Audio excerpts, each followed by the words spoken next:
And I'm not Jewish, by the way, but I stand firmly with Israel. And the reason why I do that is because I was born in Iran under the Islamic Republic. And I think Iranians, they have a very unique perspective on this.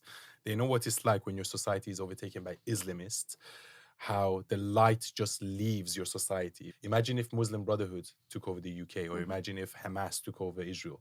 That's exactly what happened to Iran. To avoid sounding like we're in an echo chamber, I will give the counter argument, which is the people who benefit most from this, or the country that benefits most from this, is Israel. So you can see why people are connecting dots and saying, this is an Israeli operation. This is to help Israel Yeah. Well, fundamentally. it does help Israel a lot, but then it also helps the whole region, because the whole region becomes more stabilized, because then you cut off the head of the snake, you cut off the funding from Hamas, Hezbollah, Houthis. So Yeah. even the Gulf states stand to benefit But Israel. the West put in the Ayatollah, they put in the Yes. regime. Yeah, the So now left you're did. looking at them to sort it out.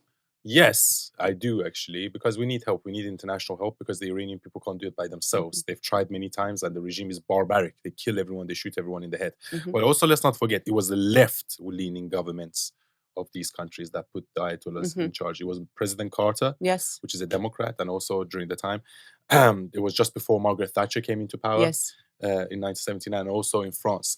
So it's always the unholy marriage of wokeism, Marxism, and Islamism that always leads us astray. Do you have any views about what's happening with Iran? I would say that it's in America's best interest to ensure that both the Venezuelan and Iranian oil reserves don't go to countries like China. And of course, America's at a permanent wartime economy, so they can always afford to go into other countries and intervene.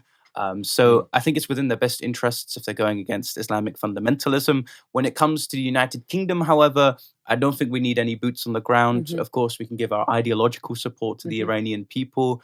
I do think the proposed intermediate government led into an election for the people is a good model. And hopefully we can actually sort out what's going on in Iran.